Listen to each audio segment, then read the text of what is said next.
Move on to the implicit or backward Euler method. So as before, we are going to use a Taylor series expansion to discretize our time derivative. However, in this case, our objective is to satisfy the governing equation at n plus 1.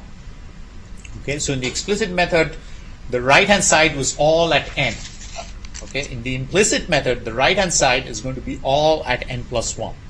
Okay, so therefore, we have to derive dphi dt at n plus 1, not at n.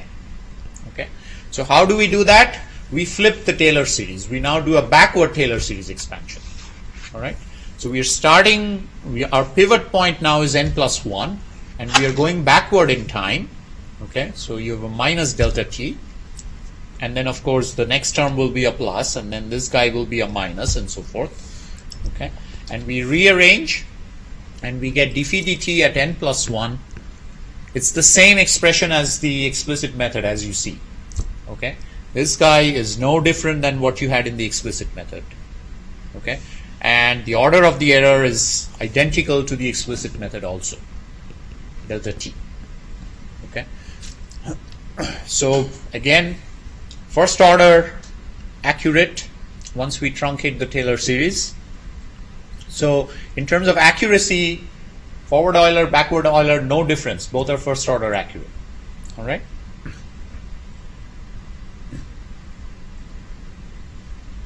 So here's our PDE that we want to solve. So what we're doing here is now substituting in our derivative, our approximation. Okay, so we take that, this guy, we put it in here. Okay, now the big difference here is that the right hand side is all at n plus 1.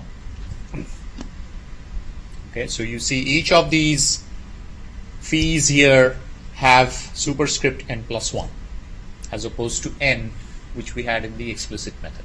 Okay, orders of approximation are identical to the forward Euler method. Okay, unfortunately, these are now implicit set of equations, because to solve phi I comma j, you also need I minus 1j and I plus 1j. They are all at the same time index, n plus 1. Okay, so this is now a simultaneous set of equations. If you write it out, you see you get the same structure as you get for an elliptic PDE. Okay, those 5 diagonals. Only difference is now they got modified slightly. You have this alpha floating around. Of course, if alpha is equal to 1, then you pretty much get the same thing, except this 1 over delta t showing up here, and then you also have a right hand side showing up from this term, which got thrown over to the right. This is the only quantity that you have from the old time step. Okay, everything else is at the new time step and has to be solved simultaneously. All right, any questions on that? So now if I asked you to solve this problem, okay, you can go back and use any of the iterative solvers that you have used. Only thing you have to do is you have to modify your coefficients a tiny bit, and then you call your stone solver or multigrid solver or whatever solver that you've developed. It will give you the solution at the first time step. Okay, so, and then you just copy your solution to the initial condition, and then you move on to the next time step. Okay, so what you have there is then an iteration within a time step loop. All right, at every time step you have to converge these equations sufficiently with your iterative solver before you move on. But all of the stuff that you've learned so far in terms of iterative solution of equations, you can use it like a black box. Only thing you have to do is just modify the diagonal right here, okay, and the right hand side, and then of course whatever value of alpha. If you don't have an alpha, just use 1, then it's not necessary. All right, so that's just to put things in perspective of what we have learned before. So as I said, it's an implicit equation. You have to solve them in a coupled manner. Okay, so pictorially this is the idea, that we have the old time plane where only one value is needed. Everything else is at the new time plane, which are unknowns, and you have to solve them simultaneously. Okay? So as you saw, this was the only term on the right-hand side of the equation. Everything else was on the left-hand side. Okay? And because of, you know, the issue that we have to solve these equations simultaneously or implicitly, it is called the implicit method or backward Euler. Backward Euler, why? Because we're basically doing a backward Taylor series expansion in time. Okay. Any questions on the method? All right. So again, I just want to go back here and you know, just briefly mention this again, that conversion of a steady state code to a time marching code, if you use the implicit method, is trivial. Why? Because the only thing you have to do is you have to add a 1 over delta t in the diagonal, and you have to add this term on the right hand side. That's it. Okay. So the way these codes are written is, if I have a steady state code and somebody tells me, you know, let's say I'm trying to sell my code to somebody, or, you know, advertise my code to somebody, and he asks me, well, can you do transient calculations? Okay, I shouldn't be worried at all that, oh, my code is for steady state, what am I going to do? It should take you a couple of hours of work at most to convert that code to a transient calculation. Okay, all you do is you say, if transient, my diagonal is equal to diagonal plus 1 over delta t. Okay, my source term is equal to source term plus phi at the old value divided by delta t. Just one block of code. That's it. Okay, and your code has now become a transient code from a steady state code. All right. So keep that in mind, that it's very easy to convert from one to the other. So whatever you guys have developed and learned, if you want to write a transient code from that, it's very easy to do.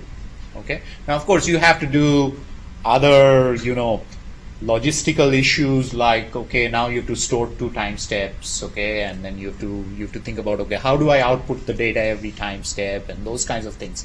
But those are not really technical details. They're more computer programming details. Okay. All right. So now comes the question, okay, here is the algorithm. Let me just talk about it briefly, and then we'll get to the stability. So same idea, you set up your initial conditions, and now you update or you compute your new time plane values for all ij by solving an implicit set of algebraic equations. Okay, this is where you might use an iterative solver if it's a multidimensional problem.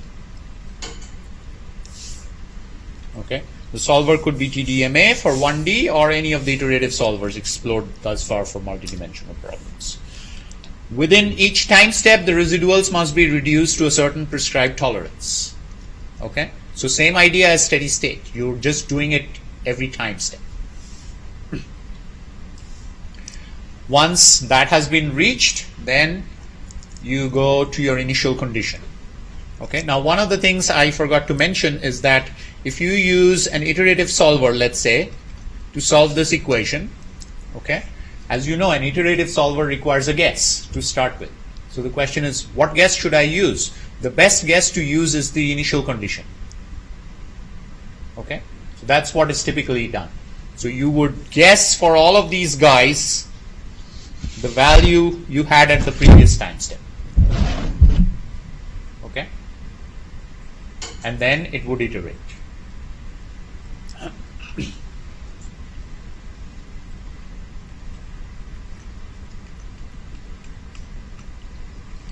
One other thing I just want to point out here, notice that if I make delta t very large, okay, what do you see happens? You see the 1 over delta t becomes very small. Okay, so as delta t tends to infinity, 1 over delta t tends to 0. This guy becomes negligible because I have a division by delta t. Okay, so what do I have? I have just this part of the equation. the alpha cancels out, you're back to your steady state equation. Okay?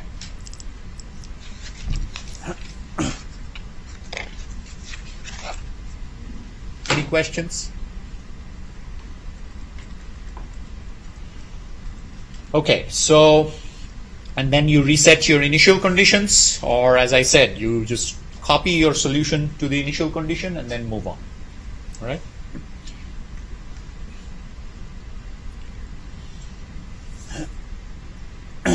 Now, of course, it's going to be quite a bit more expensive than an explicit method per time step. So then the question is, why would I even use an implicit method? Okay, and the reason has to do with stability. Okay, so let's look at the stability of the backward Euler method now. Okay, so here's our starting equation. I'm going to go through this relatively quickly because we have gone through all the steps for the forward Euler method. Same idea, same equations, except here we have n plus 1 everywhere instead of n. Okay, exact solution satisfies the same equation. You subtract, you get these errors at n plus 1 on the right hand side.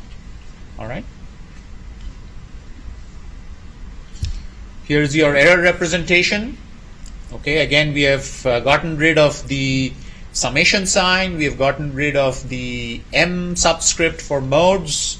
Okay, and if I write it pictorially, this is what it looks like now. Okay, if you go back to the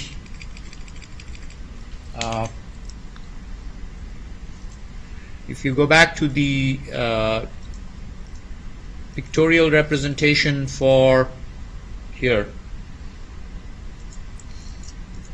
for the forward Euler method, you notice that all the terms were at the old time step, and therefore we have these guys here showing up, and then only one term was at the new time step, and that resulted in that structure. But now we have something which looks completely different.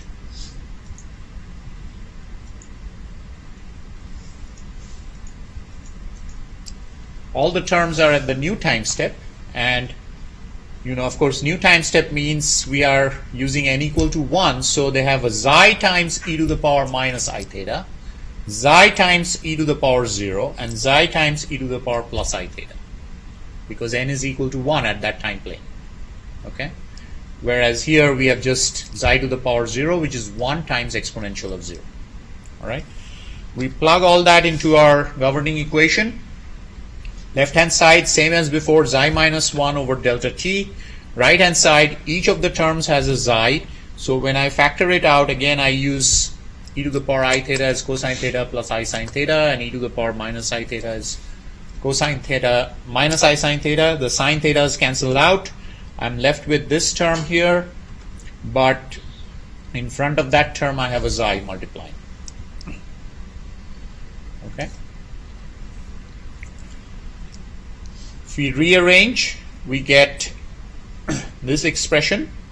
Okay, of course we are using the sine squared theta again, so that we can apply our logic more elegantly. But we have the xi term there. Rearrange, pull all the xi's together. You can see here I have a xi equal to 1 minus 4 alpha, and then this term has a xi, so I'm going to pull the two together. This is what I get. Okay, xi times that quantity is equal to 1, which yields that. Okay, now it's pretty easy to see this quantity is always positive. We talked about this when we talked about the forward Euler method already, 4 alpha delta t over delta x squared sine squared theta. So it's pretty easy to see that this guy is always less than 1, no matter what the value of sine squared theta. Okay, the limiting case is equal to 1. All right, so what does that mean? That means that this is always satisfied. Okay, and it implies that the implicit time marching method is unconditionally stable. It It doesn't depend on the value of delta t. As you can see, no matter what value of delta t I use, first of all, this guy is always positive. Okay, so this lower limit is automatically satisfied. Also, since this term is always positive, 1 over 1 plus that term is always less than 1. It's a fraction. Okay, so the upper limit is always true. Both upper limit and lower limits are always true no matter what value of delta t I use. Okay, so that makes this scheme unconditionally stable, and that is why people like to use implicit methods. Okay, even though the cost is much higher than explicit methods. So you can use as large a time step as you want without having your code blow up. And that is why all commercial codes use implicit methods. Okay, for example, if you go to Fluent, they will not even give you the option of an explicit method because they understand, it's not fair to expect that the user will figure out what time step criteria should be satisfied and then specify that time step. Okay. So they just by default make it implicit. That way they don't have to worry about codes blowing up. But you still have sort of the equivalence of like a truncation error in your derivative approximation. And so Yeah. It is still, so the question is there a truncation error? Yes. The truncation error is still, let's see here. So doesn't that error still stack? That error is, no, that error doesn't grow. Okay. That error is there. It depends on what time step you take. So here is your truncation error. It's still first order in time, second order in space, but that error will not grow. It will simply oscillate. Okay? So it will always be bounded. It will not grow constantly or decay constantly. It's never going to go away because you will still always have discretization errors, but it is not going to grow because you're marching forward in time. That's what the stability criteria is telling you. Okay? Yeah. So that means that your solution at the millionth time step is just as accurate as that at your 10th? That is correct. It will have, if you look at again, if you do the same type of analysis as you did for steady state problems where you make the grid size half, you will find that the error will scale by a factor of 4. Okay. Similarly, if you make the time step half, you will find that the error will scale by a factor of 2. Okay. So suppose you calculate the solution at the 100th time step, okay, with delta t versus 200 time steps with delta t over 2, you will find that the error when you compare the two solutions will be a factor of 2. Okay, but it will not grow or decay. It will scale as delta t, delta x squared, and delta y squared. In fact, that's one of the exercises you will perform in your homework, looking at the errors. How does it change with delta t? Okay. Any other questions? All right. So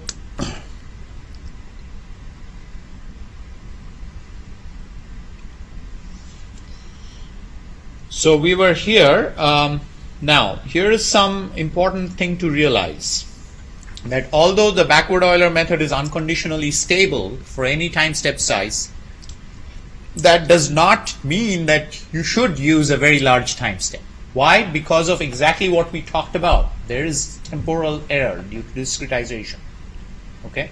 So if I want to find the solution after 100 seconds and I take 100 time steps with 1 second each to get to the 100th time step, that solution will be far more accurate than taking one time step of 100 seconds. Okay? It won't blow up if you use the implicit method. You will still be able to attain a solution, but it will not be as accurate when you compare it to the analytical solution. Okay? So, yes, from a stability perspective, it's perfect, but accuracy is accuracy. That's different. Whether you use forward Euler or backward Euler, it's still first order in time. Okay? So using large time steps is not such a great idea. Sometimes, people say, okay, we are going to time march to steady state. All right. What will happen is that you will find that depending on what time step you took, your time march solution to your steady state solution that you finally arrive at will be slightly different. Okay, and that's because it has been contaminated by the temporal error due to discretization of the time derivative. Okay. But as I said, due to its unconditional stability, it's the preferred method for general purpose codes for solving PDEs. The next method that, by the way, what time does the class end? Is it 5:10? What's the 5:15? Okay, so we have 5 minutes. All right, let's talk a little bit about this. Maybe I'll revisit this in the next class. So the basic idea now is the temporal error, we want to reduce it. Okay, we have second order in space but first order in time, and that's not a good thing, obviously. So we want to improve that, and that's where Crank-Nicolson method came about. This was developed in 1947 by these two guys. Okay, so we want to use the improve the temporal accuracy, and to do that, what we now do is we use 2 Taylor series expansions instead of 1. Okay, how do we do that? Instead of satisfying the governing equation either at n, which we did for the forward Euler, or at n plus 1, which we did for backward Euler, we are now going to satisfy the governing equation at n plus half. Okay, say t is equal to t plus delta t over 2. All right. So we do 2 Taylor series expansions. As you can see, this is kind of like central differencing in time. All right. So we do 2 Taylor series expansions, one in the forward direction, okay, the other in the backward direction, plus delta t over 2 and minus delta t over 2. Okay. And obviously, we have these periodic terms which have positive and negative. And then we subtract the 2. Okay, if we subtract the 2, we get, you can see here, phi I comma j n plus 1 minus phi I comma j n. This term and that term, they cancel out. Okay, and here the delta t over 2 minus delta t over 2 gives us 1 delta t. And so that's what we have. And then if you look at the next term, of course, the second derivative cancels out. Next term is the third derivative. Okay, so that's our next term. Delta has delta t cubed instead of delta t squared. Okay, if we rearrange, we get that equation.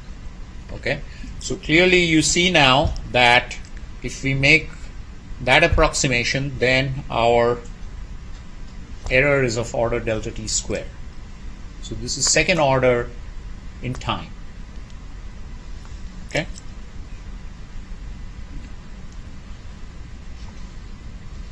So now what we are going to do is, one thing you have to realize is that the right hand side we now have to satisfy at n plus half, because what we derived here on the left hand side for the time derivative is dphi dt at n plus half. That's what we derived.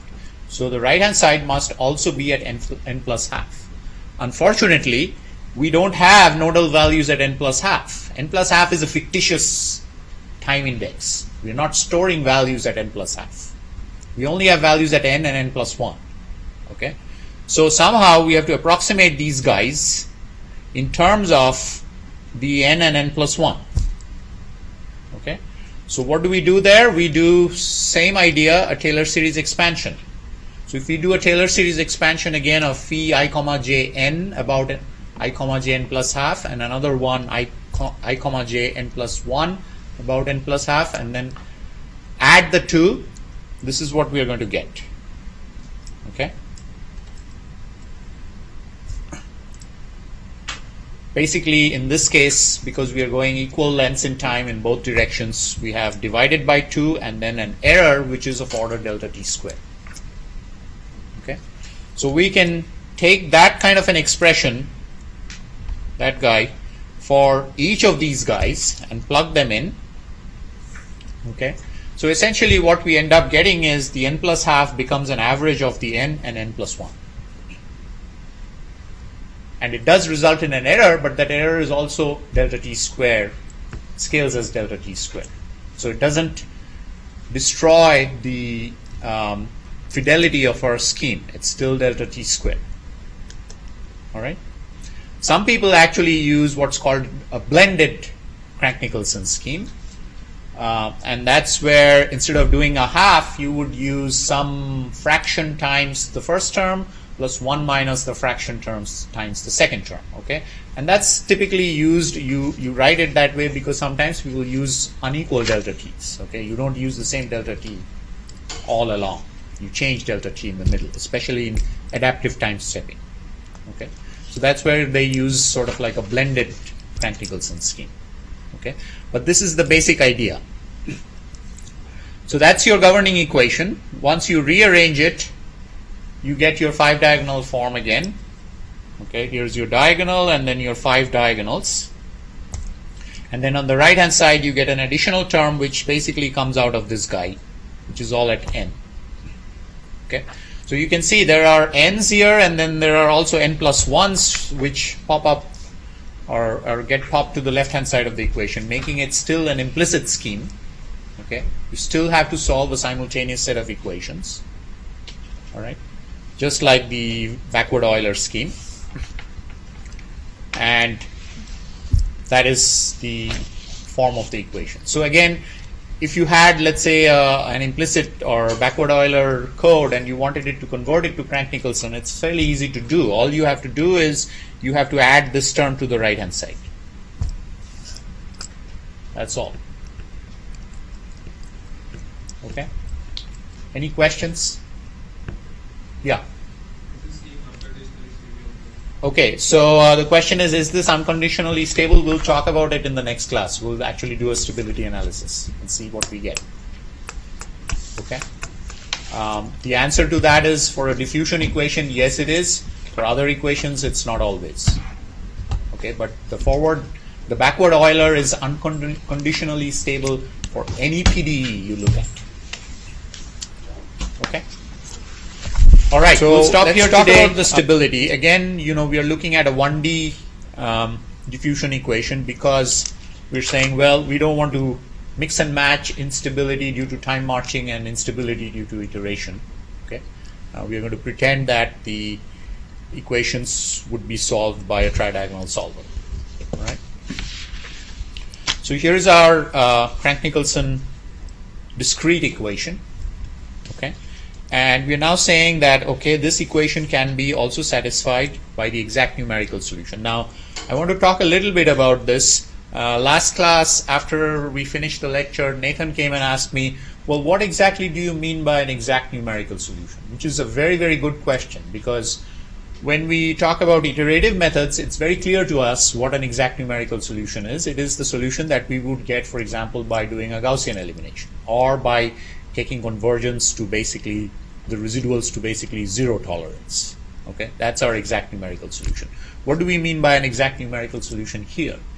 Okay, so the way to think about it is, this is a solution that you would obtain with an infinitesimally small delta t going up to the time step that this delta t represents.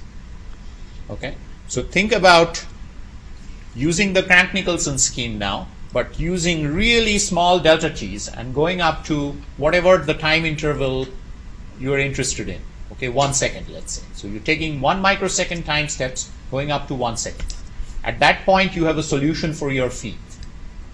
That is what we're calling phi exact at that time step. Okay.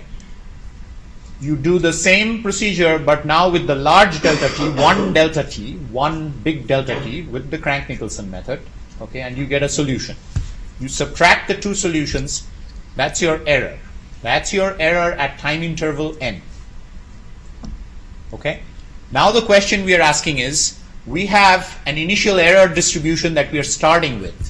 If we take one more time step with the Crank-Nicolson method with the large delta t, is that error going to grow, or is it going to decay, or what is it going to do? That's what stability analysis is telling us. So it is telling us that if we start with that error distribution, is that going to grow, or what is it going to do? Okay? If you have a bad scheme, then what you will find is that, let's say the average error at the nth time interval, nth time plane is 1. Next time step it's suddenly grown to 5. Next time step it's grown to 25, and so on. Okay? If it is a stable scheme, you will find that, okay, I start with an average error of 1. Next time step maybe it's 1.1. Following time step it's maybe 0.9. So it will stay the same ballpark. Okay? In other words, the errors are just oscillating. You have the oscillating component of the error always. Okay? But they're not growing monotonically or decaying monotonically. None of that is happening.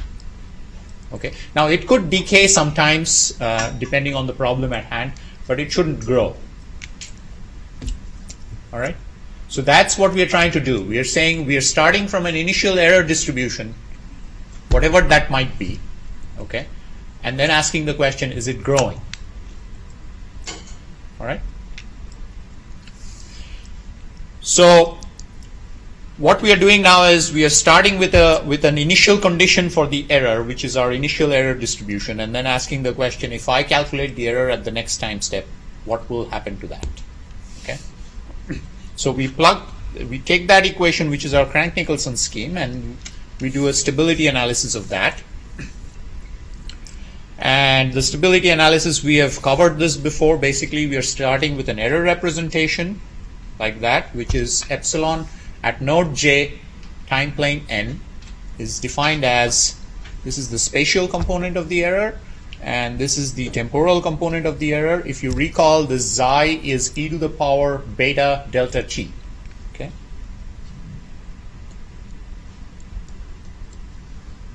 That's the definition of xi, where beta is a complex number. Okay? Since beta is a complex number, it can be decomposed into a real part and an imaginary part. What that would give us is an amplitude that is either growing or decaying, and multiplied by an amplitude that's oscillating with time. Okay? So that's basically the idea, that we are now trying to find out, okay, the amplitude that may grow or decay, does it really actually grow? Okay? So the criteria, as we said before, is that xi, now xi at, if I look at n equal to 0, you can see epsilon at 0 simply becomes exponential of ij theta, because xi to the power 0 is 1. Okay? So we're saying, okay, we are starting, so this is sort of like a normalized error. We are saying, okay, we are starting with an error distribution which is of order 1. Okay? Now, does it grow from 1 or does it decay from 1? And the reason we do that is because that way it's easier to check for the value of xi, whether it's greater than 1 or less than 1. Because it really represents an amplitude ratio. Okay, just like we had for the spectral radius, which was ak plus 1 divided by ak. Okay.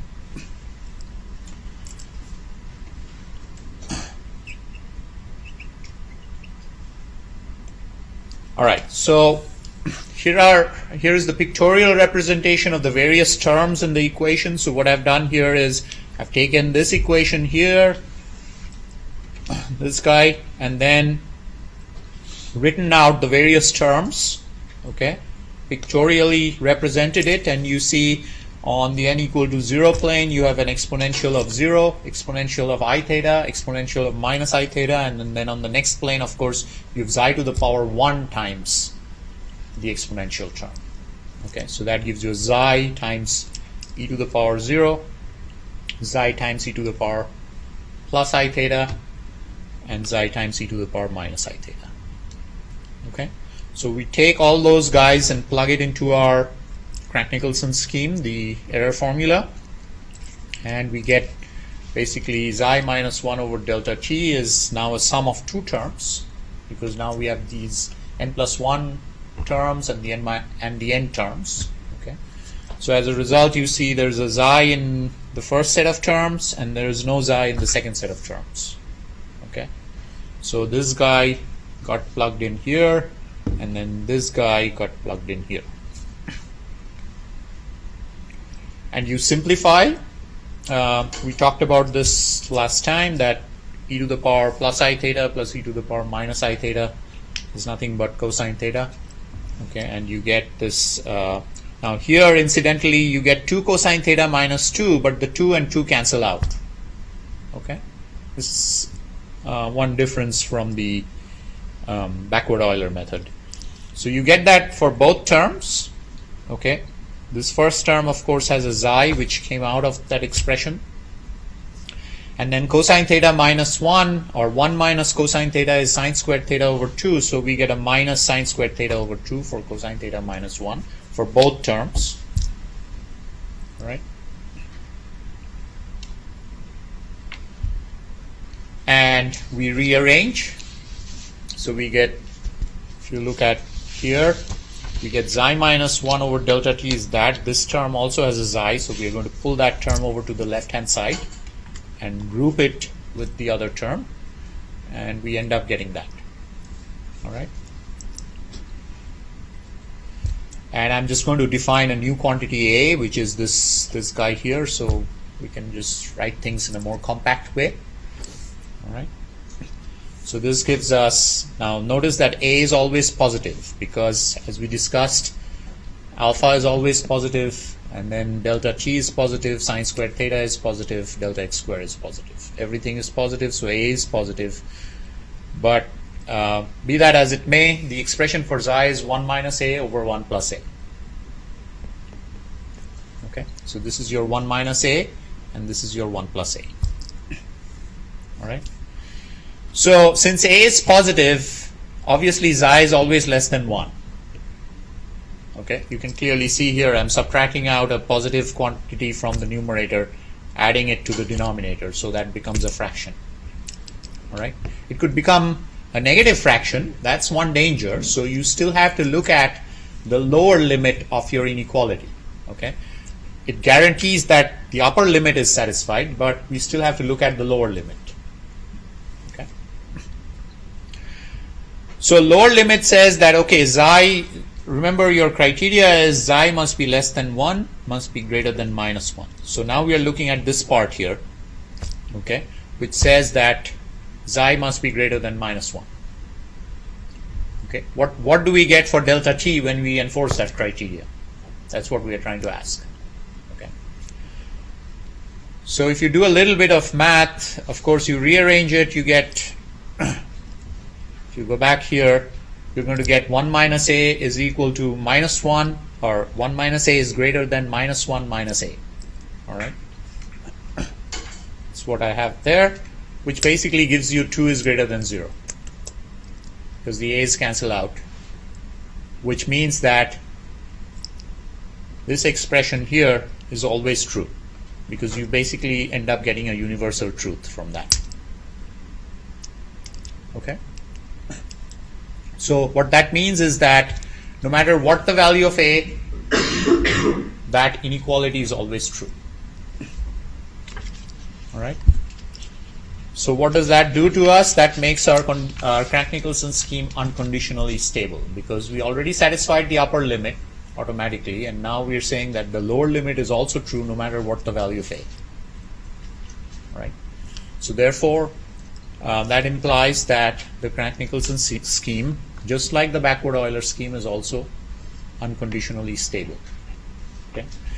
Now I want to qualify that statement a little bit. Now, of course, the derivation we did is for a diffusion equation, but in general this is not always true. It depends on the kind of equation you're applying Crank-Nicolson to. Okay. If you, for example, look at the so-called advection diffusion equation, which is what you would solve for fluid flow or heat transfer, then the Crank-Nicolson scheme actually turns out to be conditionally stable, and it depends on the so-called Peclet number. Peclet number, another way of thinking of it, is basically the Reynolds number. Okay, Peclet is Reynolds times Prandtl or Reynolds times Schmidt, depending on what phenomena you're simulating. But it's the ratio of advection to diffusion. It depends on that. So it is not always unconditionally stable. On the other hand, if you look at the backward Euler method, no matter what equation you apply it to, it's always stable. Okay? This is something that people have found for all kinds of equations. Always stable. So the bottom line here is that backward Euler has poor accuracy in time, but it is extremely stable, extremely reliable, and robust. Any other method you want to use, you have to worry about stability. Whether that's forward Euler, of course, is unstable for certain delta t. Crank-Nicolson would also be unstable for certain class of equations. In this case, it is always stable. Okay. Any questions?